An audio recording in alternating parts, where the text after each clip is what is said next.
Donc, nous sommes généralement trois conseillers pédagogiques à donner les formations.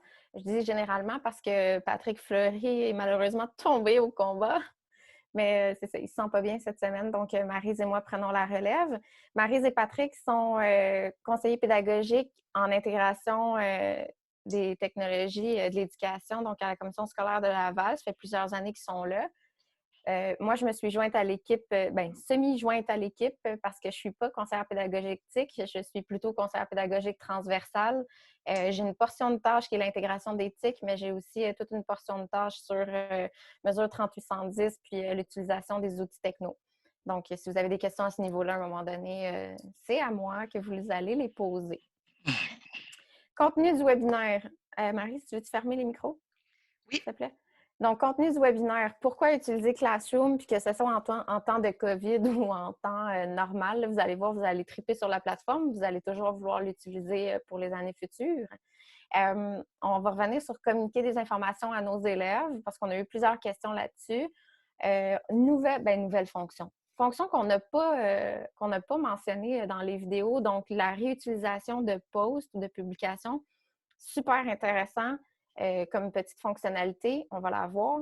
Suivre les travaux des élèves. Donc, toute une partie sur la rétroaction aussi, pour laquelle je n'entrerai pas dans les détails parce que j'ai déposé également une vidéo sur notre site web.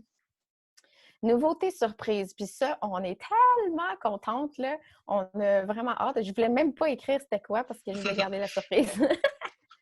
Ensuite, Maryse va vous présenter un super parcours d'auto-formation des élèves qu'elle a monté. Là, c'est génial parce que, vous, il faut que vous vous formiez pour l'utilisation de Classroom, mais les élèves aussi. Donc, vraiment bien, elle va vous le montrer. L'archivage de cours qui est super intéressant. Et ensuite, période de questions. Mélissa, est-ce que je peux Oui. t'interrompre une petite seconde? Si Non. tu reviens à je vais t'interrompre quand même. Oui, Oui, c'est ça. reviens à cette diapo-là. Simplement mentionner, si jamais il y a des gens avec nous qui n'ont jamais utilisé Classroom, donc qui débutent, c'est parfait, vous êtes au bon endroit, mais on a bien spécifié d'aller écouter notre parcours de formation vidéo. Ça dure environ 1 heure en tout. Il y a à peu près 6 petites vidéos, 6-7 vidéos sur notre site web. Donc, si vous n'avez pas écouté ces vidéos-là, le webinaire, c'est un complément à ces vidéos-là. Donc, c'est pas une initiation technique de j'appuie sur ce bouton-là pour débuter un classroom, je crée comme ça mon classroom. On va un peu plus loin là.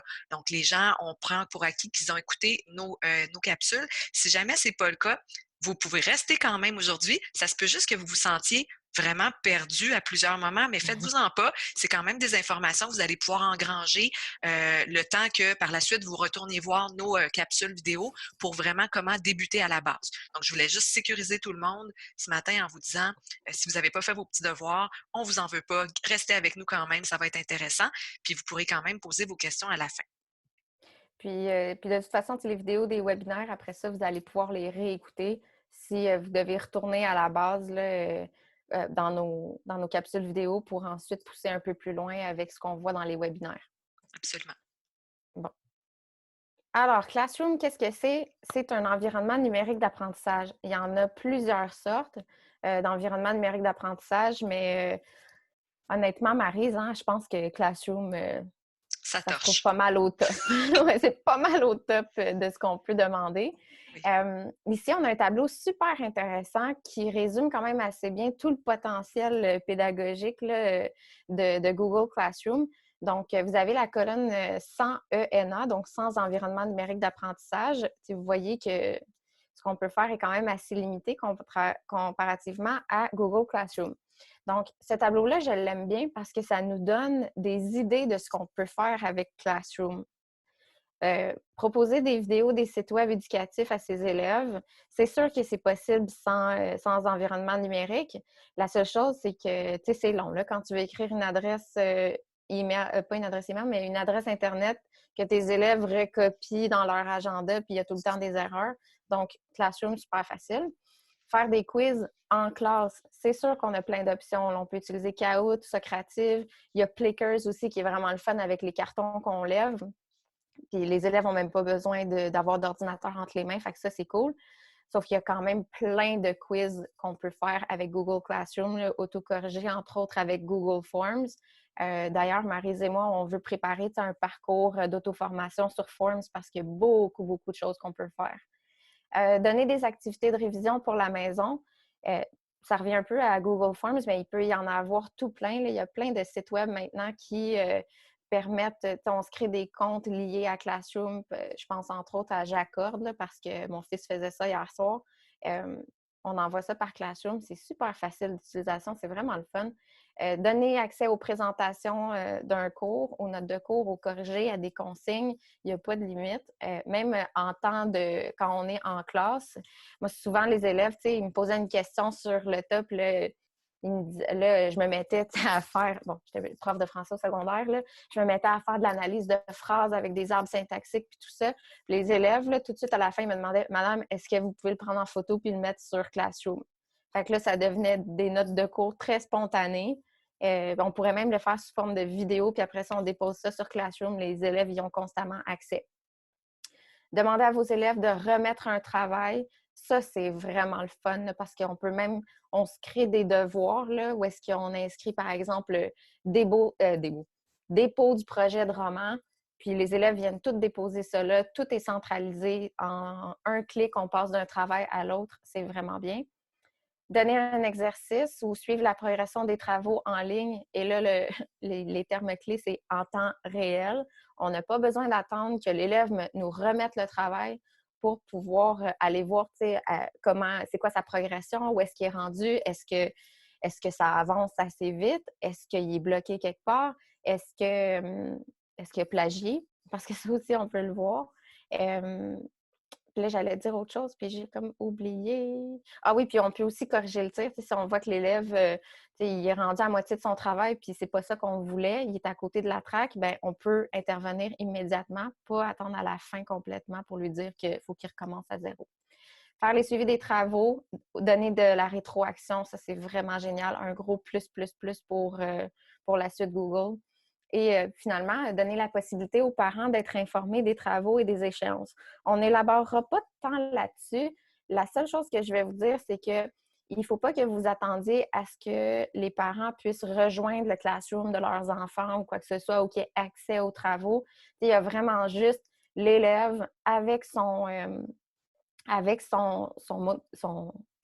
nom d'utilisateur, là, son numéro de fiche atslaval.qc.ca puis son mot de passe. Il y a juste lui qui peut se connecter à vos cours. L'environnement numérique de Google Éducation est vraiment sécurisé. Là. C'est seulement les gens qui sont connectés à un compte CS Laval qui peuvent accéder à vos cours. Les parents, si vous les ajoutez comme tuteurs avec leur adresse Internet, leur adresse courriel, tout ce qu'ils vont recevoir, ça va être un résumé des travaux qui ont été faits cette semaine. Puis ça va leur dire est-ce que votre enfant a remis son travail à temps ou s'il est en retard ou s'il ne l'a pas remis du tout. Puis ça va donner aussi un résumé uniquement de ce qui s'en vient pour la semaine qui suit. Les parents n'ont pas accès aux notes, ils n'ont pas accès aux détails, aux travaux des élèves, rien de ça. C'est vraiment juste un résumé. Donc ça, c'est important de le garder en tête. Qu'est-ce que Classroom? Donc, on a déposé, en fait, Maryse a déposé une vidéo explicative pour vous et pour les parents. Okay? Donc, c'est un survol de Google Classroom qui a été fait par nos collègues. C'est Commission scolaire Marguerite Bourgeois, Maryse, ou de Oui, Montréal? c'est ça. Marguerite Bourgeois. Donc, ça donne un bon aperçu parce que c'est sûr que les parents, si vous leur dites « Ah, je vais utiliser Classroom avec ton enfant, connecte-le », ben, tu sais, il y a peut-être des parents qui seraient curieux de savoir ce que c'est. Donc, cette vidéo-là, elle est disponible sur notre site web et vous pourrez la partager aux parents là, si jamais il y en a qui vous posent des questions. Et puis, tu sais, même l'année prochaine, là, si vous commencez avec un nouveau, ben, si vous allez commencer avec des nouveaux groupes, en début d'année, cette vidéo-là, il n'y a rien qui vous empêche de leur envoyer ou même en rencontre de parents, on présente la vidéo juste pour que les parents aient une idée de ce que c'est que Classroom, qu'est-ce que leurs enfants vont utiliser. Puis, surtout si les élèves sont au primaire, ça va faire en sorte que les parents vont être davantage en mesure d'accompagner leurs enfants dans l'utilisation de Google Classroom, puis dans leur devoir, leur étude, peu importe. Donc ça, c'est disponible. Mélissa, Oui, excuse-moi de t'interrompre. tu veux que je revienne? Oui, en fait, c'est juste pour dire, que le... Voyons, qu'est-ce que je m'en allais Allô? dire? Ben, je l'ai perdu. Ben voyons, j'avais quelque chose. Puis là, c'est que j'ai vu à la dernière minute, j'ai vu à la dernière minute que les participants, en tout cas ce matin, ne pouvaient pas se renommer. C'est moi qui avais bloqué cette fonctionnalité-là. Je voulais juste rassurer les participants qui ne pouvaient pas se renommer eux-mêmes, là, que maintenant c'est possible, mais c'était pas ça que je voulais dire du tout. C'est juste qu'en voyant ça, ça m'a déstabilisée. Ah, Euh, d'accord. OK. Mais, ah oui, c'est ça, je voulais dire la différence, parce que souvent les gens me disent, moi j'utilise par exemple Classe Dojo, j'utilise Moodle, c'est quoi la différence pour les parents, tout ça? Ben, c'est une belle vidéo qui montre vraiment la différence de ça. Puis j'en profite pour dire que ceux qui utilisent Classe Dojo, c'est davantage un outil de gestion de classe qui nous permet d'aller, par exemple, encourager les bons comportements, d'aller pas sanctionner entre guillemets, mais aussi un outil en fait de gestion de classe là, pour venir indiquer peut-être des moins bons comportements aux parents, tout ça. Et c'est un outil aussi de, de, de communication avec les parents parce que je sais qu'avec Classe Dojo, les enseignants peuvent communiquer très facilement avec les parents, leur envoyer du contenu, etc. C'est super, mais avec Classroom, on va vraiment beaucoup plus loin. C'est un environnement numérique d'apprentissage, donc les possibilités au niveau pédagogique, on entre vraiment dans l'espèce de classe numérique là, à l'ère du 21e siècle. Alors, on est ailleurs. C'est juste ça que je voulais faire comme parenthèse pour ceux qui utilisaient déjà d'autres outils numériques avec leurs élèves. Désolée pour Oui, c'est l'interruption. ça. Non, c'est bon, Classe Dojo revient, puis c'est bien de faire la comparaison entre les deux parce que ça ne répond pas aux mêmes besoins du tout. Absolument. Donc, si votre Google besoin, c'est juste, Classroom, si le besoin, c'est juste d'envoyer des petits documents, de la documentation, tout ça, que vos élèves sont très jeunes, je pense que Classe Dojo fait un super travail. Par contre, à partir du deuxième cycle du primaire et plus, si vous voulez aller plus loin, puis que les élèves soient plus actifs dans leurs apprentissages, ben là, on va vraiment se tourner plus vers Google Classroom. oui. Puis l'un n'empêche pas l'autre non plus. Là, vous pourriez très bien utiliser les deux plateformes. Ouais. Alors, je continue à communiquer avec ces élèves. Donc, on revient un peu là-dessus parce qu'on a beaucoup de questions. Vous avez peut-être essayé dans l'onglet Personnes, je vais vous le montrer, ça ne sera pas long, mais d'envoyer d'envoyer des courriels à vos élèves. Puis là, vous avez rapidement remarqué que ça ne fonctionnait pas. Donc, dans Classroom, je vais y aller. Là. Dans Classroom, sous l'onglet Personnes, on a envoyé un email à tous les tuteurs. Ça va fonctionner. Si vous avez des tuteurs qui sont ajoutés, ça va fonctionner. Donc, ça revient à ce que je disais tantôt. Là, si vous entrez un tuteur légal, il y a un courriel qui va être envoyé, mais seulement toutes les semaines là, pour dire aux parents que, bon, telle affaire, le résumé du cours, dans le fond, qu'est-ce qui a été fait ou pas fait, etc. Donc, ça va fonctionner. Mais envoyer un courriel, donc si je coche ici et sur Action, envoyer un email, ça ne fonctionnera pas parce que les élèves, dans le fond, même nous, là, comme enseignants, le Gmail associé à notre compte CS Laval Google est désactivé. Donc, si vous regardez dans le lanceur d'application, Gmail n'apparaît pas parce qu'on ne voulait pas dédoubler les courriels, les boîtes de courriels. Ça fait en sorte que ici, si j'essaie d'envoyer un courriel, c'est comme si j'essaie d'envoyer un courriel à Google, au compte Google, puis les élèves n'en ont pas de courriel Google. Donc, ça ne fonctionne pas. Sauf qu'on n'en a pas besoin de toute façon. Puis là, c'est pour ça qu'on prend du temps pour vous le dire, c'est que tous les messages que vous envoyez à vos élèves, si c'est un message d'intérêt général, vous avez juste à publier dans le flux votre message. Puis, tout ce que vous publiez dans Classroom, que ce soit dans le flux, une annonce, ou que ce soit un travail ou un devoir, bien, il y a une notification courriel qui est envoyée à l'élève. Il reçoit un message dans sa boîte, dans son BV, lui disant « Hey, ton prof a publié une annonce. Hey, ton prof a publié un devoir avec le nom du devoir, puis tout ça. » Donc, ça enlève la nécessité d'envoyer un courriel. Puis, dans le flux, il faut garder en tête également que je ne suis pas obligée d'envoyer un message, une annonce à tous mes élèves. Je peux décocher tous les élèves, puis je peux aller dire, ben moi, je veux juste envoyer une annonce à Léa. Je lui envoie mon annonce, je peux ajouter des pièces jointes et elle va également recevoir un courriel dans sa boîte courriel du BV pour lui dire, hey, ton prof t'a publié une annonce. Donc, on n'a pas besoin d'envoyer de courriel aux élèves à partir de la plateforme. Là, tout ce qu'on fait, dans le fond, sur le site, ça va être envoyé, c'est ça, par courriel de toute façon. Donc, ça, c'était la première chose. Il y a je vais juste revenir rapidement sur les commentaires parce qu'il y a des gens qui se mélangent entre les commentaires qui s'adressent au cours en entier puis les commentaires privés. Donc, à partir de Classroom, quand je publie, par exemple, une annonce, vous le voyez juste ici, là, ajouter un commentaire au cours. Donc, évidemment, ça, c'est un commentaire que tout le monde inscrit à ce cours-là. S'il y a d'autres enseignants aussi inscrits ou tous les autres élèves vont recevoir, puis ils vont pouvoir répondre à ce commentaire-là si on leur a laissé la fonctionnalité ouverte. Dans Travaux et devoirs, c'est là qu'on peut avoir deux types de commentaires. Donc, par exemple, si je clique sur mon travail ici, identifier le sujet, je veux afficher le devoir. Donc, je veux afficher le devoir ici. J'ai les commentaires au cours. Donc, comme prof, moi, je peux ajouter des commentaires à tout le cours. Tous les élèves vont les voir. Puis, les élèves peuvent faire la même chose. Maryse, après, va vous montrer pour l'élève, lui, ce qu'il voit. L'élève à droite, il y a deux autres boîtes qui s'affichent. Donc, une première boîte pour remettre les devoirs, puis une autre boîte pour les commentaires privés. Et les commentaires privés là, sont seulement associés à un devoir spécifique, puis c'est seulement entre l'élève et l'enseignant. Il n'y a personne d'autre qui peut les voir. Mais les commentaires privés, ils sont vraiment juste en lien avec un devoir. Tu sais, on ne peut pas avoir comme une boîte de chat. Bon, là, c'est Léa qui écrit un commentaire au cours, donc elle ne comprend pas quel document il faut prendre. Ben là, j'ai tout dit en classe. Ah, là, il faut que je fasse envoyer. Maryse, est-ce que tu peux faire un commentaire privé sur le devoir? Ah, elle en avait envoyé un. Donc, vous voyez, quand je viens dans mes devoirs là, avec les élèves, Léa avait déjà fait un commentaire privé. Je le vois apparaître ici. Donc, merci, c'est très clair. Ah, ça, c'est un vieux message. Mais bref, je peux lui répondre de cette façon-là.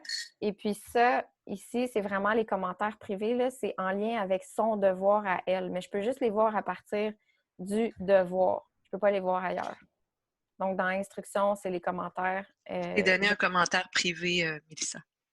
de Léa. Ah, madame, je ne pourrais pas remettre mon travail à temps. C'est bon, parfait, c'est pas grave.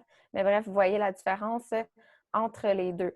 Là, peut-être que vous vous dites, ben là, comment je vais faire pour aller dans chaque travail, voir s'il y a un élève qui m'a écrit. Dès qu'un élève nous envoie un commentaire privé, on reçoit également comme prof une notification dans notre boîte courriel pour nous indiquer que on a reçu un message privé de tel élève, puis on peut cliquer dessus pour y aller, pour aller le voir, pour aller répondre. Oui, c'est ça. Bon, on avait rajouté, si vous voulez absolument écrire des courriels là, à tous vos élèves, sur notre site web, on a une page là, on a courriel de groupe, la page. Donc, vous allez pouvoir aller voir les tutoriels qui se trouvent là. On a mis le lien. D'ailleurs, je ne sais pas, Marie, si tu l'as mentionné avant que j'arrive, là, mais la présentation, après le webinaire, on va vous envoyer un courriel dans lequel il va y avoir le lien pour l'appréciation du webinaire, le lien aussi vers cette présentation Google Slide aussi, comme ça, vous allez garder toutes les informations. Puis on finit toujours par avoir d'autres questions, puis on rajoute d'autres documentations après ça dans le courriel là, pour vous aider le plus possible. Réutiliser un post. Donc, ça, c'est vraiment le fun parce que ça permet de réattribuer du contenu, OK, soit à un même groupe ou à un autre groupe. Puis même, je vais aller dans le... Ça va être plus simple si je fais juste vous le montrer. Donc, je reviens ici. Alors, vous voyez, là, ici, je suis dans le flux. Juste à droite, les petites flèches qui tournent. Donc, réutiliser un post. Le terme le dit, c'est que je peux réutiliser une information que je vais avoir déjà publiée dans le passé. Alors, je peux le faire soit avec une annonce ou je peux le faire avec un travail aussi.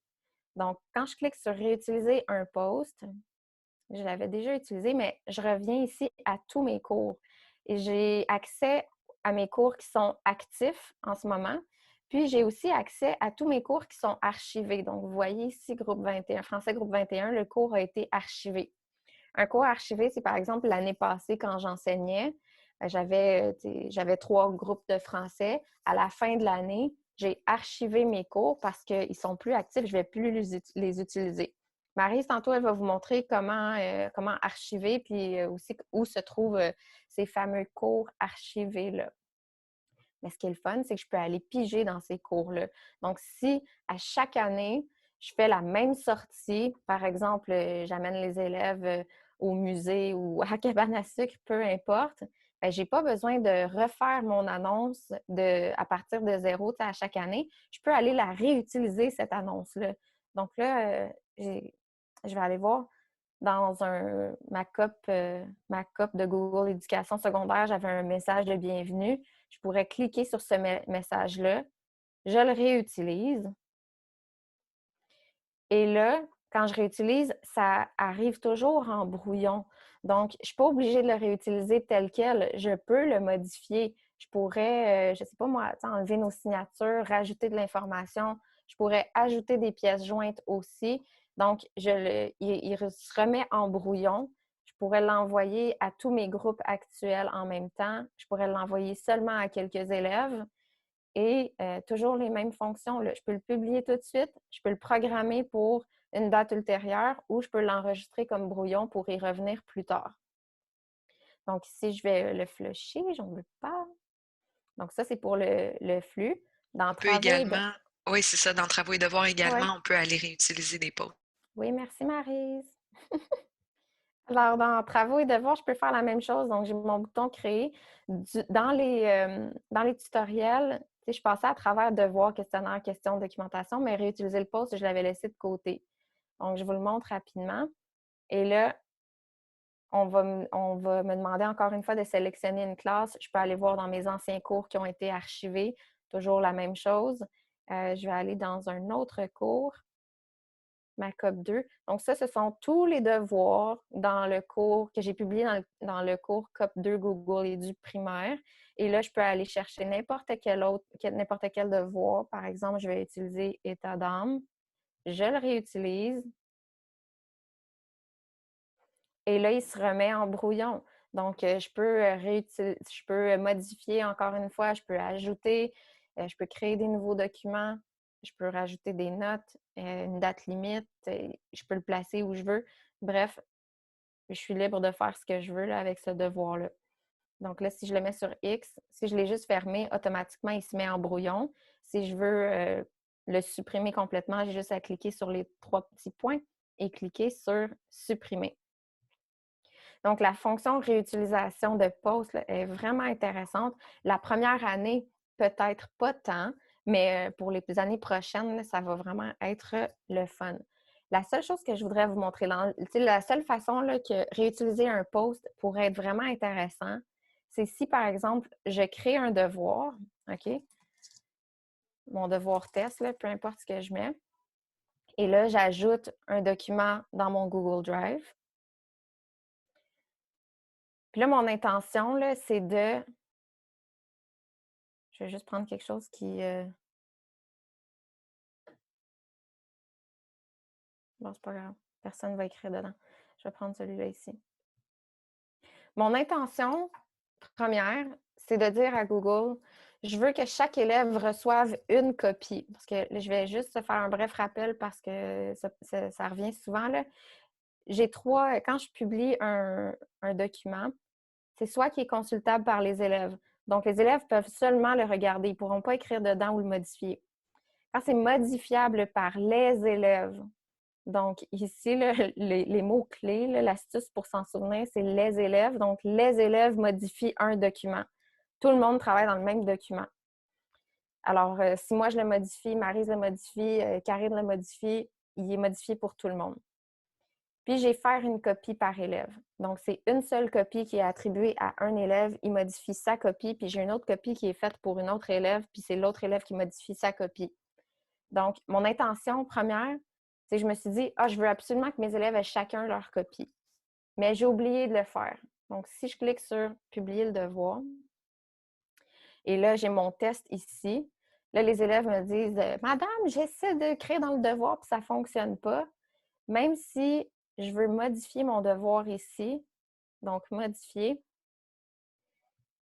mon option de le rendre une copie par élève, elle a disparu. Une fois qu'un devoir est publié, si je veux le modifier pour faire une copie par élève, ça ne fonctionne pas. Il faut carrément que j'efface ce devoir-là puis que je recommence. Donc, tu sais, là, j'ai quasiment rien écrit, ça ne m'aurait pas dérangé, mais quand on a 10 lignes de consignes avec 5 pièces jointes, c'est vraiment déplaisant de devoir refaire ça. Donc, ce qu'on peut faire, c'est que je vais venir réutiliser le devoir, réutiliser le post. Alors, je clique sur réutiliser le post. Je vais aller chercher mon cours actuel, donc français groupe 00.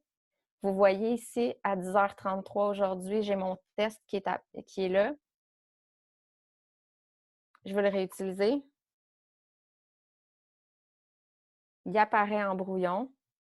Et là, je peux venir faire une copie par élève. Je publie mon devoir et là, chaque élève va avoir sa propre copie. Puis je viens de m'éviter d'être obligée de recommencer tout depuis le début. Donc ça, ici, c'est ma bonne version. Celle-là, je peux venir la supprimer. J'en ai plus besoin. Donc ça, c'est vraiment un gros avantage parce que je vous le garantis, là, ça va vous arriver. C'est sûr que ça va vous arriver. On passe tous par là. Alors, ça, c'est un bon petit truc. Ensuite, suivre les travaux des élèves. Je ne vais pas tant élaborer là-dessus parce qu'on l'avait ajouté je pense que c'est il y a 2 semaines qu'on l'a ajouté parce que la vidéo sur la rétroaction, elle n'était pas encore disponible. Puis elle n'était surtout pas obligatoire. C'était pas obligatoire de la regarder avant de participer au webinaire. Sauf que la semaine passée, on s'est rendu compte qu'il y a beaucoup de gens qui l'avaient déjà regardé. Fait que je faisais juste répéter ce qui avait été dans la vidéo, puis c'est plate pour ces gens-là. Donc, je vais vous inviter à regarder la vidéo sur la rétroaction parce qu'il y a vraiment beaucoup de choses qu'on peut faire, là. Dans un Google document, on peut ajouter des commentaires. Par exemple, j'ai sélectionné une phrase dont la syntaxe n'est pas respectée. Les règles de syntaxe ne sont pas respectées, mais je peux ajouter un commentaire sur cette phrase-là. Là, je peux même ajouter des hyperliens pour rediriger l'élève pour qu'il aille regarder un tutoriel ou peu importe, là, une capsule vidéo. Là, après ça, l'élève peut me répondre. Moi, je peux lui répondre. Donc, c'est quand même bien. Puis, il y a aussi le module complémentaire Casina qui est super intéressant parce qu'il nous permet d'offrir de la rétroaction vocale sur un document. Donc, tout ça se trouve dans cette capsule vidéo-là sur, sur notre site web, donc Google Classroom. Vous avez tous les tutoriels qui sont là. Et rétroaction dans un Google document, il est juste ici. Donc, vous irez la regarder. Là, est-ce que vous êtes prêts pour la super nouvelle? Maryse et moi, là, on est excessivement contentes parce qu'on a travaillé vraiment fort avec les STI, les services des technologies, pour faire débloquer Google Meet dans la suite Google Éducation. Donc, Google Meet. Puis en plus, là, Google est vraiment hot là, parce qu'ils ont misé dans le mille, parce qu'ils ont décidé d'intégrer Google Meet dans Classroom. Puis ça, là, c'est un gros, gros plus. On va vous montrer tout de suite. Donc, moi, je vais vous présenter Pardon. Oups. Je vais vous présenter l'interface enseignante de quoi ça a l'air, Google Meet. Puis ensuite, on va basculer avec Maryse qui, elle, va présenter l'interface de l'élève. Alors, puis, bon, fait que je reviens dans mon cours. Pour tous ceux qui utilisaient Zoom avec leurs élèves, vous pouvez continuer à utiliser Zoom également. Vous pouvez même vous servir de Classroom pour envoyer des liens vers Zoom.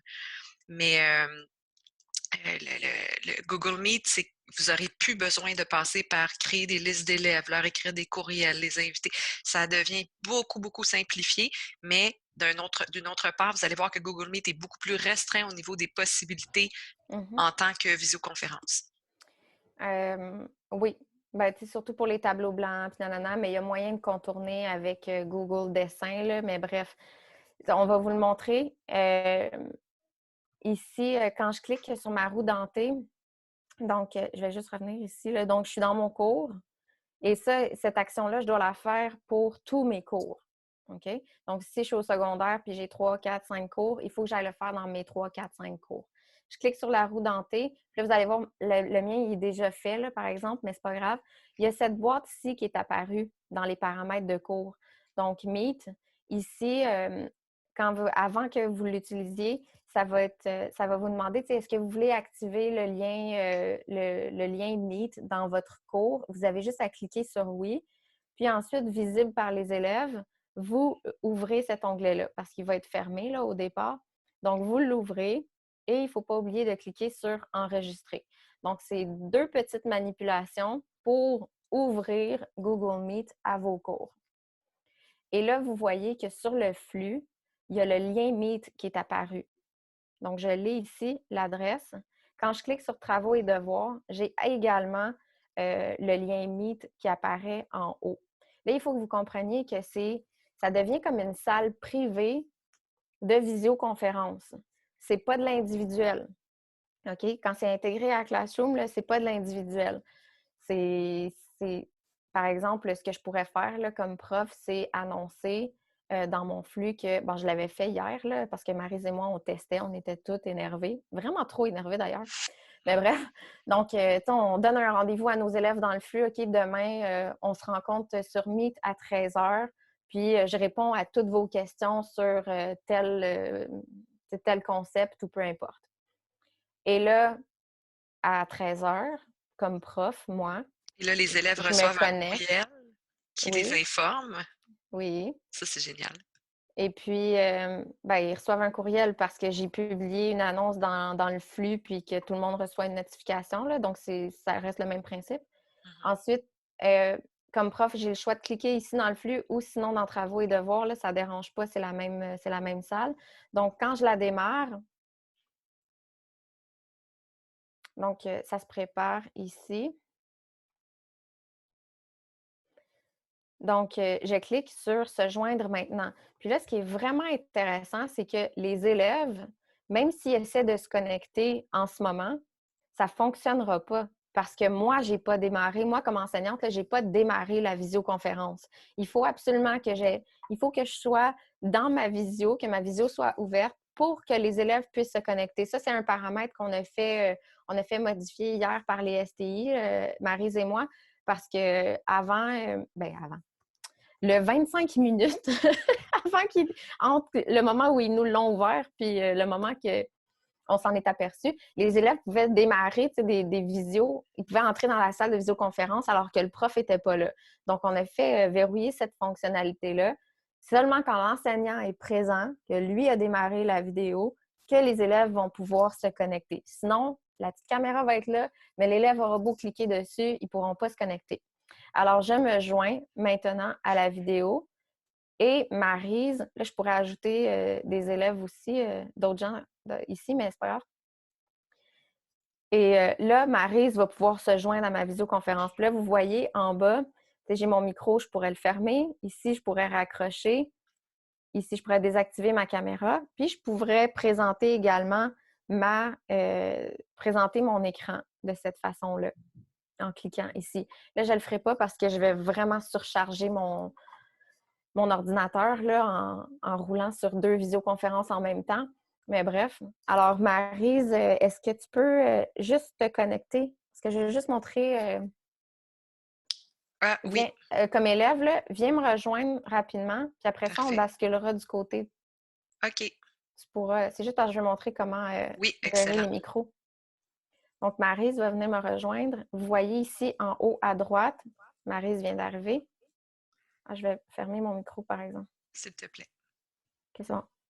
Alors, ici, en haut à gauche, j'ai le petit onglet Personnes. Donc, Maryse est ici. Ben, là, c'est Léa Thibault. Là, on vole les comptes Google de nos enfants pour faire des tests. Nos enfants sont inscrits à plein de cours. Et alors, quand je vais sur Léa ici, je clique sur la flèche. C'est à cet endroit-là que je vais pouvoir activer ou désactiver son micro.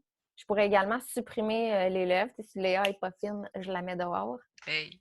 Ouais. Puis je pourrais épingler aussi. Donc, je pourrais épingler son visage à elle à l'écran. Donc, même s'il y a une autre personne qui prend la parole, ça reste que c'est le visage de Maryse ou de Léa qui reste fixé à l'écran. On pourrait également clavarder. Ce clavardage-là, on ne peut pas le désactiver, OK? Mais comme prof, vous voyez ce qui est écrit. Donc, on peut s'écrire. Moi, j'écris absolument rien en ce moment, mais bref. Alors, on pourrait s'écrire comme ça, de cette façon. Et là, quand je reclique, pour pouvoir présenter, là, il faut que je minimise ma fenêtre de participants puis de clavardage. Donc, vous voyez que, tu sais, quand même, comme prof, c'est assez limité là, comme plateforme dans le sens où j'ai pas le tableau blanc, je peux pas contrôler, je peux pas renommer, je peux pas... Zoom, honnêtement, c'est pour de la visioconférence, c'est une coche à part. Mais pour le strict minimum là, de répondre aux questions des élèves, puis c'est vraiment, vraiment le fun. Moi, je faisais même des récupérations avec Meet par le passé parce que j'étais dans une école où on avait déjà Google Éducation. Mais bref, c'était vraiment bien. Alors, Maryse, est-ce que tu veux, je vais fermer Oui. la réunion Meet. Comme ça, on va pouvoir basculer vers toi. Tu vas pouvoir montrer que même si tu essaies Oui. de te connecter comme élève, ça ne marchera pas. Puis après, tu la réinitieras, la réunion. Oui. Puis là, Parfait. j'entends mon ordinateur qui rush intense avec les deux visios. Alors, je te passe le flambeau, Maryse. Ça marche. Je vais à mon tour vous partager mon écran et puis je vais basculer du côté de l'élève. Donc, tout le monde voit mon écran. Alors, je suis présentement en haut à droite, vous voyez le petit L de ma fille. Donc, je suis sur un compte Google d'élève. Et dans le flux, j'ai également maintenant cet onglet-ci. J'ai également dans Travaux et devoirs en haut complètement la fameuse petite caméra Meet. Donc, je choisis quel endroit je veux cliquer pour accéder au Meet de mon prof. Si j'essaye tout de suite, puis on sait qu'il n'est pas connecté, alors vous voyez, il y a un problème. Peu importe que j'actualise ma fenêtre ou que je revienne à l'écran d'accueil, ça ne marchera pas. Et d'ailleurs, ça m'amène à vous parler de l'écran d'accueil ici. Quand je vais dans mes options de mes autres applications Google, j'ai maintenant Meet, ce que je n'avais pas hier, mais quand je clique dessus comme élève, je ne peux pas initier ou créer une nouvelle réunion. Je peux juste utiliser un code de réunion pour me joindre à une réunion existante. Ce qui veut dire que si je clique, ça me dit de saisir le code de la réunion. Et si ma prof, tantôt, quand elle a créé sa réunion, là, vous avez vu une espèce de fenêtre blanche popée avec un code bizarre en haut qui a été généré, un peu comme les codes de Zoom, là, ben, cette espèce de code-là, elle aurait pu me le transmettre, puis là, je pourrais me joindre à une réunion de façon individuelle, par exemple. Mais vu que dans Classroom, ça n'a pas lieu d'être, là, mais juste avec Meet, si par exemple mon prof voulait créer un Meet puis m'inviter juste moi, il pourrait passer le prof par son application Meet, comme je viens de passer par l'application.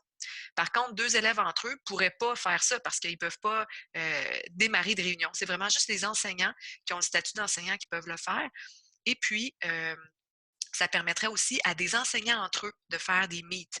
Donc, si moi, je suis une enseignante, dans mon onglet ici de Google, je vais créer un meet et là, je vais pouvoir en créer un. Donc, vous n'avez pas seulement utilisé un code, vous, les profs, c'est écrit créer une réunion ou se joindre. Donc, vous avez les deux choix. Et en créant une réunion, c'est tout simple. Vous inscrivez un code, par exemple, mon prénom, ça devient un code de réunion et je transmets ce prénom-là aux autres. Puis quand ils vont rejoindre une réunion, ils écrivent juste mon prénom ici, puis ils font continuer et ils se joignent dans ma réunion. C'est super facile. Alors, c'est des options qu'on aime bien parce que c'est très sécurisé. Ça répond à toutes les règles et les normes aussi de sécurité au niveau des élèves, les lois internationales et tout ça, là, pour ce qui est de l'application de la visioconférence. Là, vous avez vu, donc je ne peux pas en créer. Par contre, lorsque mon prof va entrer en réunion, donc j'attends une petite seconde que Mélissa redémarre la réunion. Tu me fais signe, Mélissa, quand c'est fait.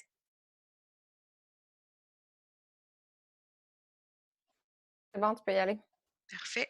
Alors là, moi, comme élève, je vais décider que je clique ici sur ma page d'accueil.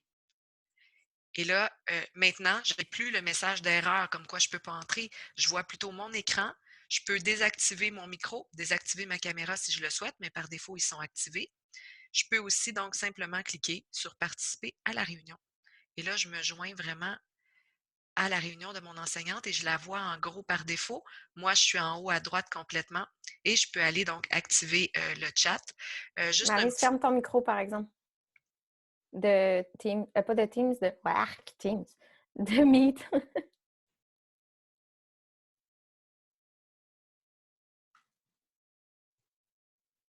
Je sais pas comment fermer mon micro. Oh non! Je pouvais tantôt au début. Attends une minute. Je vais me rejoindre à la réunion. Là, je peux le désactiver ici, mon micro. Là, j'ai désactivé. Ça fonctionne. Ouais, je te l'avais désactivé juste avant que tu te connectes. Ah, OK. Toi, comme enseignante, Ouais. tu pouvais me le désactiver. OK. Ouais. Fait que juste vous montrer, ben, en même temps, là, Mélissa m'a désactivé mon micro de Google Meet. Mais moi, si je ne suis pas contente, je peux me le réactiver si je ne me trompe pas. Là, je me suis épinglée, pardon. Mais voyons. Ah oui, c'est juste en bas, excusez. En bas complètement de mon écran, on voit le micro là en rouge, mais moi, je peux cliquer dessus comme élève puis le réactiver. Fait que juste vous dire, faites attention parce que oui, si vous désactivez les micros des élèves, ben, ça les désactive, mais vous ne pouvez pas les empêcher de le réactiver. Puis ça, c'est comme en classe. Hein. Dans le fond, on leur dit, il y a des règles à suivre. On énonce nos règles au début d'une visioconférence. Donc, c'est bien de dire, on vous demande de, là, on ne peut pas lever la main pour prendre la parole, mais vous pourriez prévoir des temps pour les périodes de questions, par exemple, ou encore dire, bien, faites-nous signe dans le chat, par exemple, si vous avez une question, inscrivez question ou peu importe. Donc, il y a moins d'options, comme je vous disais, que Zoom, mais ça ressemble plus à une salle de classe où on ne peut pas réellement museler les élèves en dernier recours. On peut les sortir, par contre. Donc, Mélissa, je t'invite à me sortir. Non, non, je vais moi-même éteindre la vie ici. Donc, le Meet, il est terminé présentement. Hop là. Et si je reviens ici, pardon. Donc ça, c'était notre grande nouveauté avec Google Meet. Maintenant, je vais tout de suite basculer à voir l'interface de l'élève. Donc, on a commencé à la voir ensemble. Sachez qu'il y a une auto-formation de 17 minutes pour les élèves. Ça dure vraiment 17 minutes en tout, là, les quelques courtes vidéos. Je vous les montre. Lorsque vous êtes sur notre site web, dans la section Joindre les élèves parents de Google Classroom, en premier ici, c'est là que j'ai intégré l'auto-formation pour les élèves. C'est vraiment une autre page. Puis sur cette page-là se retrouve Classroom en moins de 20 minutes. Donc, comment se connecter pour les élèves. On a la procédure écrite et la procédure vidéo. Par la suite, Classroom, ça ressemble à quoi? C'est un petit parcours de 3-4 minutes. Comment rendre mes travaux en tant qu'élève. Ça, c'est le fun aussi. Puis le dernier, c'est comment rendre un travail fait sur papier dans Classroom. Ça nous a été beaucoup demandé. Donc, si votre élève fait un travail sur papier, puis il veut vous le rendre via Classroom, bien, il y a il y a un tutoriel qui vous montre comment le faire. Et sachez que vous pouvez aller même annoter ces travaux-là, donc inscrire des commentaires et tout ça sur une photo qu'un élève aurait pris ou une vidéo qu'un élève aurait pris de son travail. Donc, imaginez un élève qui prend son appareil personnel, et qui se filme pendant qu'il fait son travail, il vous explique sa démarche, c'est pas mal pédagogique là, pour vous. Vous comprenez, vous avez accès aux processus mentaux des élèves beaucoup plus. Puis à ce moment-là, ça vous permet peut-être d'apporter plus de nuances au niveau de votre jugement aussi. Et puis, c'est très, très utile. Donc, je pense aux mathématiques notamment. Alors, je termine la présentation de l'élève. Donc, si je me retrouve ici dans l'interface de l'élève, ce que je veux vous montrer, c'est vraiment juste l'interface de l'élève ressemble drôlement à celui du prof, mais la remise de travail, je vais la faire en tant qu'élève. Donc, tout à l'heure, Mélissa vous a parlé de quand elle génère un devoir et elle a joint un Google document pour que moi, je puisse le remplir puis le rendre. Alors, moi, je sais que c'est un devoir qui est dans la section.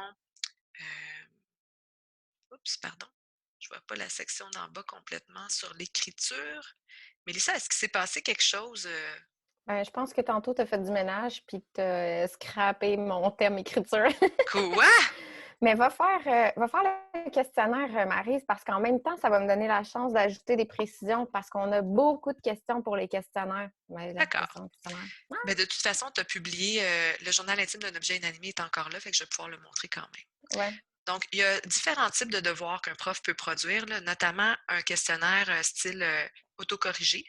Premièrement, l'élève, quand il clique sur le devoir, il voit un aperçu, mais on doit toujours dire aux élèves de cliquer sur afficher le devoir pour qu'ils le voient en grand format, parce que des fois, les consignes ne sont pas toutes inscrites ici. C'est vraiment juste un aperçu.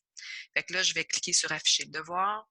Et là, j'ai vraiment toutes les consignes ici. Je pourrais ajouter un commentaire pour tous les élèves et le prof, donc tout le monde le verrait, un commentaire sur ce qui m'est demandé. Puis j'ai aussi l'option à droite d'ajouter un commentaire privé que seule mon enseignante va voir et elle va recevoir un courriel pour lui dire. Puis là, je pourrais même ajouter ou créer moi-même quelque chose pour rendre mon devoir, puis je pourrais le marquer comme terminé pour que mon prof voit que je l'ai vraiment fini. Alors, Je vais mon juste, prof, ouais, je vais juste ajouter une excuse, parenthèse. oui, Là, ici, vous remarquez dans le devoir, dans les instructions, là, qu'il y a une adresse, il y a un hyperlien qui s'est joint. Donc, quand on crée un devoir comme prof, je peux aller cliquer sur joindre un hyperlien, puis là, tous mes documents, mes hyperliens se joignent en dessous du devoir. Mais si vous venez copier-coller une adresse Internet dans les instructions de votre devoir, l'hyperlien se met, là, il est actif. Puis c'est vraiment intéressant parce que là, j'ai eu une situation avec mon fils. Il y avait des devoirs dans le Classroom. Et puis là, la prof a donné des étapes à réaliser. En premier, il faut que tu regardes la capsule vidéo. Après ça, il faut que tu lises telle affaire sur ce site web-là, etc., etc. Puis tous les liens étaient pêle-mêle en dessous parce qu'elle les avait ajoutés. Puis là, et même moi, j'étais mélangée. Fait qu'imaginez mon petit pit de 5e année, là, il ne savait même plus qu'est-ce qui était quoi. Donc, tu sais, ça, c'est une belle option. Là. Quand il y a vraiment des étapes, puis tout ce qu'on veut faire, c'est mettre des hyperliens pour que l'élève aille lire. Quand il y a un ordre séquentiel, là, c'est intéressant de mettre l'hyperlien là, dans les instructions. C'est beaucoup moins mélangeant, là, surtout quand il y a pas mal de contenu. S'il y a un site web en lien, c'est une affaire, mais quand il y en a beaucoup, par exemple, là, ça devient mélangeant pour les élèves. donc ici, dans le fond, c'était ce que dont Mélissa parle, c'est qu'au lieu d'ajouter des liens un à la fois comme ça avec l'onglet Ajouter, les liens s'afficheraient un peu dans n'importe quel ordre, alors qu'on peut carrément, dans le corps du message ici, venir mettre le petit lien numéro 1, tu vas aller voir ça, le lien numéro 2, je vais aller mettre le lien ici. Donc, c'est vraiment aidant. Oui, vraiment, là. Et puis, Alors, juste, OK. Là, j'ai une question qui me revient constamment, là, également, parce que les profs publient un questionnaire dans Classroom. mhm, Et là, Marie, peux-tu basculer comme prof, s'il te oui, plaît? c'est bon, c'est fait. Mais enregistre-le, OK? parce que je veux arriver aux instructions. Alors, clique sur Afficher le devoir. Oui, Alors là, Maryse vous montre la plateforme devoir, OK?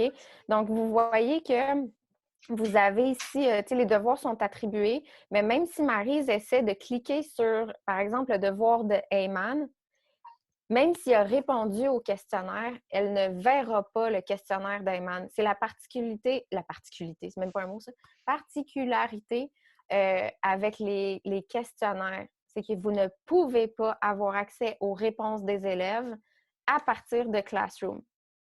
Si vous le faites avec Google Doc, vous allez les voir. Si vous le faites avec Google Slide, vous allez les voir. Mais questionnaire, ça ne fonctionne pas. Comme prof, vous devez cliquer sur le questionnaire. Clique dessus, Maryse. Alors, vous devez cliquer sur le questionnaire. En bas à droite, vous avez le petit crayon qui vous indique que c'est le mode éditer. Donc, on clique sur éditer.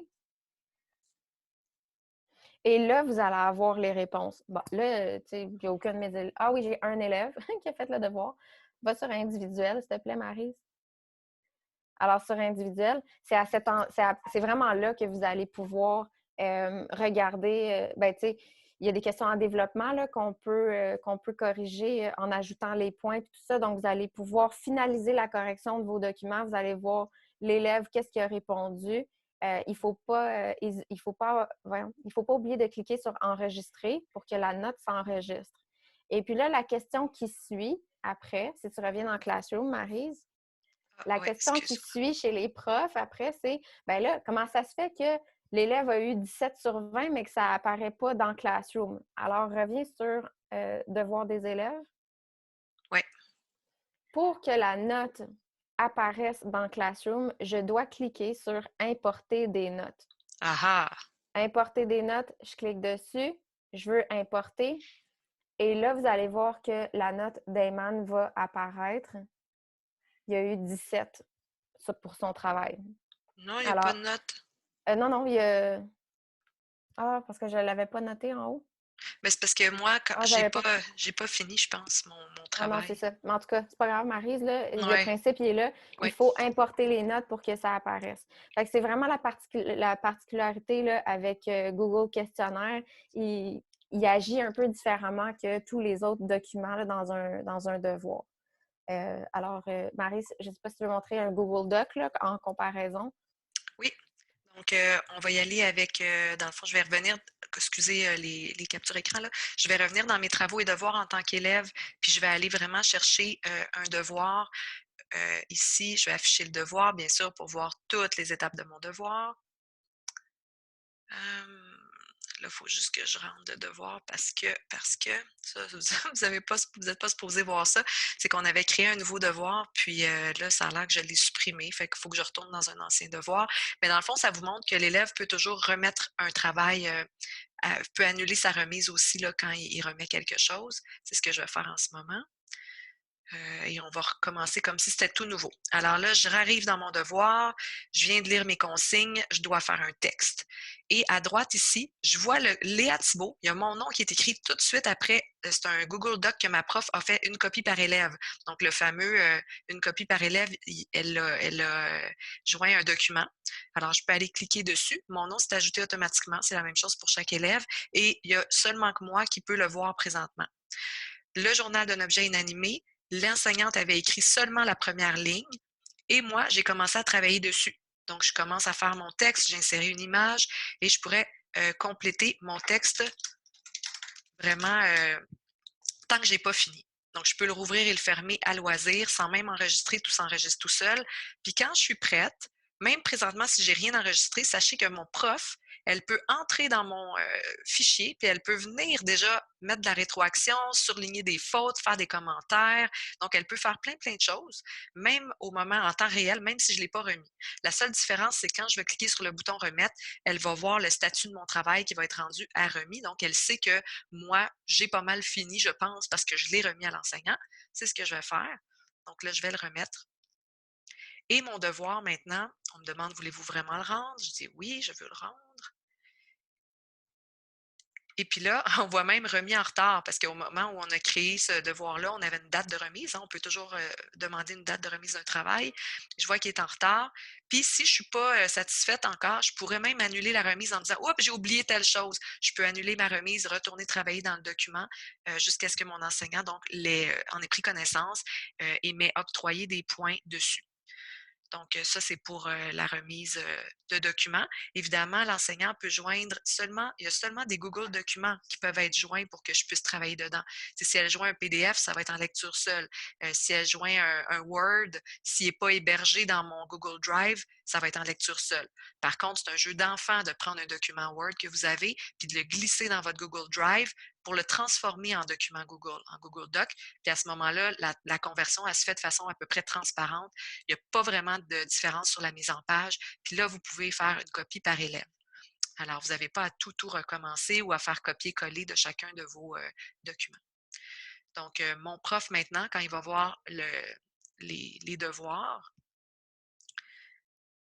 donc lorsqu'il va accéder à travaux et devoirs sur le journal d'un objet inanimé, il va faire afficher le devoir et le prof, lui, il voit encore les instructions ici, mais il peut voir aussi les devoirs de tous les élèves. Fait qu'il voit mon travail, il voit qu'il est remis mais en retard et il peut comme ça venir cliquer dessus pour me donner des points, etc., m'envoyer de la rétroaction. Je passe je veux pas vous montrer ici là, comment on le fait. Je veux juste vous montrer que donner la note, c'est très simple, c'est à droite ici. Je pourrais entrer des commentaires généraux, des commentaires privés à l'élève. Et puis, je peux surtout basculer ici d'un élève à l'autre. Alors là, je viens de basculer à Marilyn. On voit qu'elle a fait autre chose et on voit aussi qu'elle a déjà été notée. Donc, je peux comme ça me promener pour corriger un élève à la fois. Donc, c'est assez simple. Je reviens à notre webinaire. Donc, on a vu l'interface de l'élève grosso modo. Je vous invite, si jamais vous voulez en savoir plus, à aller voir les petites capsules d'auto-formation en 17 minutes pour l'élève. Vous allez prendre connaissance de ce qui reste. Archiver un cours et gérer la fin de l'année. Bien là, tout le monde nous dit, ouais, Maryse, je travaille fort, je monte mon cours. À la fin de l'année, qu'est-ce qui se passe? On a vu tantôt comment aller chercher des ressources dans des cours qui étaient archivés. Là, on va voir comment archiver votre cours. Alors, si je suis ici dans tous mes cours, je vais aller donc dans tous mes cours. Et je pourrais prendre, par exemple, mon cours de français ici. Admettons que l'année est finie. Je vais cliquer sur mes 3 petits points. En passant, les 3 petits points permettent aussi de copier votre cours avec tout son contenu. Donc, ça peut être une bonne idée en début d'année si vous montez un premier cours puis que vous avez plusieurs groupes au secondaire, bien, de monter un seul cours de français puis par la suite de le copier puis de changer le nom pour français groupe 23, français groupe 24, français groupe 25. Si vous êtes au primaire, on préconise plus un seul cours dans lequel vous allez avoir une section maths, une section français, une section, peu importe, l'univers social, etc. Ici, vous voyez l'option donc archiver. Cliquez pas sur quitter le cours parce que là, vous n'y avez plus accès. Vraiment, le bouton archiver va vous permettre d'archiver votre cours, ce qui veut dire que vous et vos élèves, vous ne pourrez plus apporter de modifications à ce cours, mais vous allez pouvoir toujours le consulter dans la section cours archivés du menu Classroom et tous les fichiers qui sont associés à ce cours-là vont rester stockés dans votre Drive. Alors oui, je suis confiante, je vais archiver mon cours. Où est-ce qu'il est rendu? La section archivée, elle est complètement à gauche dans les 3 petites lignes. Et là, je dois descendre mon menu jusqu'à cours archivé. Si je clique sur cours archivé, tous les cours que j'ai archivés s'affichent avec des petites lignes. Et là, ce que ça veut dire, c'est que moi, je peux, comme prof, mes élèves, comme élèves, peuvent les voir aussi, peuvent avoir accès au contenu, ne peuvent pas le modifier. Mais admettons que j'ai des choses là-dedans que mes élèves de l'année prochaine voudraient reconsulter, parce qu'en français, j'avais mis plein de notes de cours et tout, ils peuvent y retourner dans leur cours archivé, eux aussi, pour consulter les ressources. Ça, c'est le fun. Puis moi aussi, je peux retourner aussi dedans.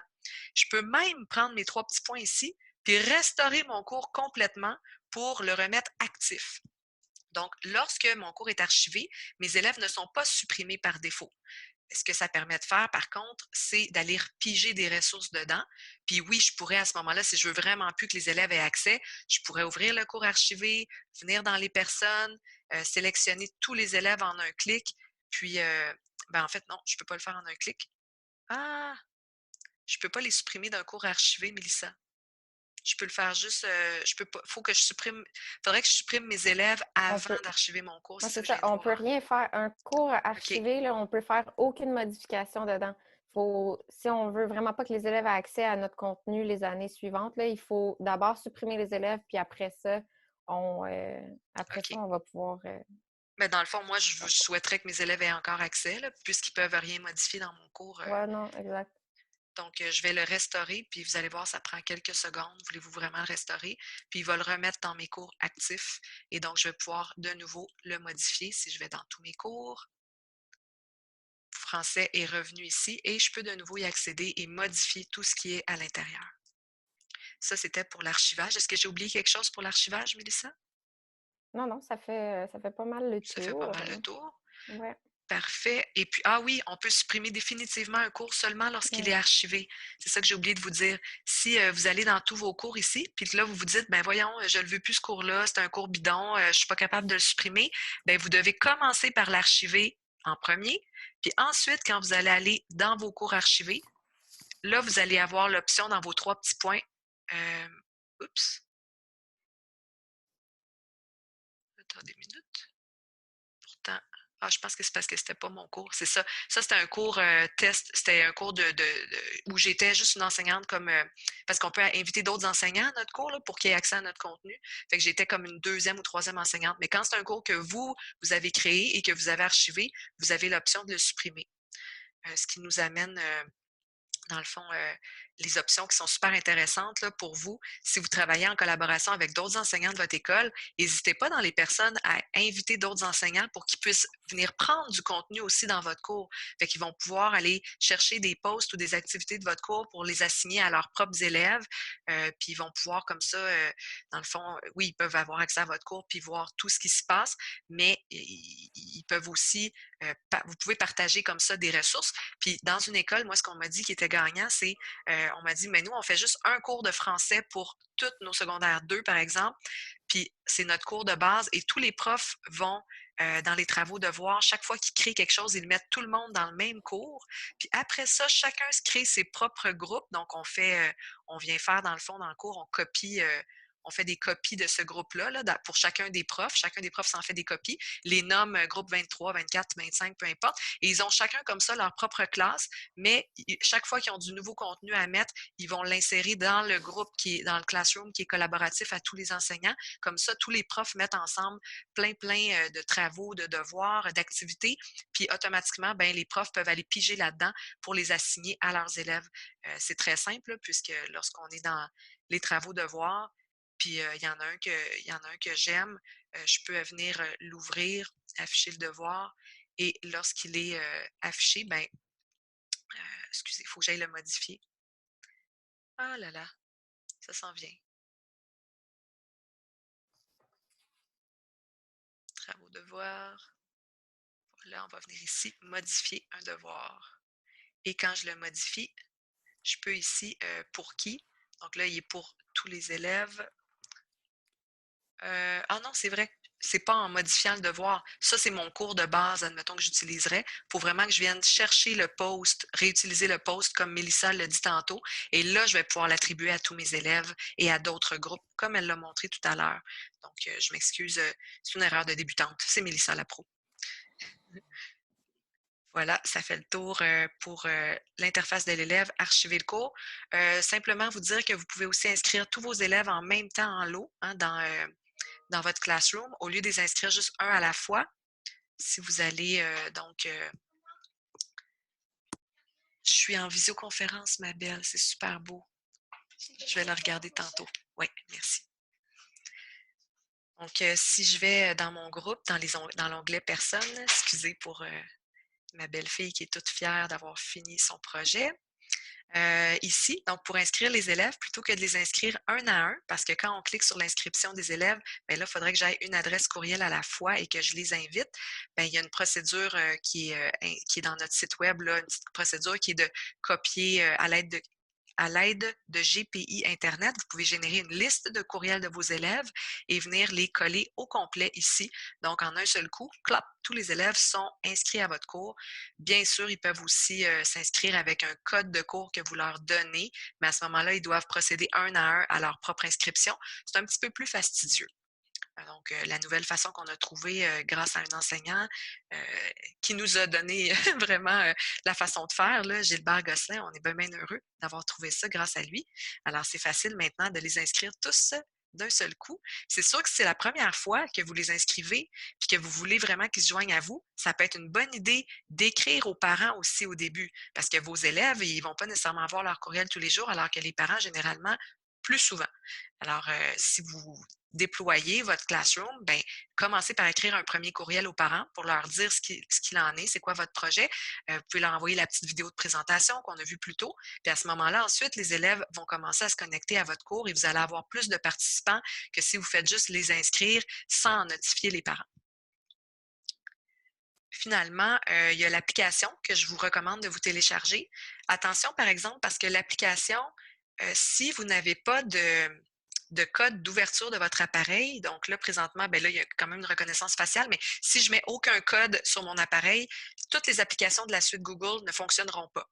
Ni Classroom, ni Google Drive, ni Google Documents, peu importe. Tout ce qui est environnement Google, c'est que il demande d'avoir un code d'ouverture sur l'appareil comme mesure supplémentaire de sécurité pour pas que n'importe qui accède à vos données Google. Qu'est-ce que tu veux? C'est Google, c'est comme ça.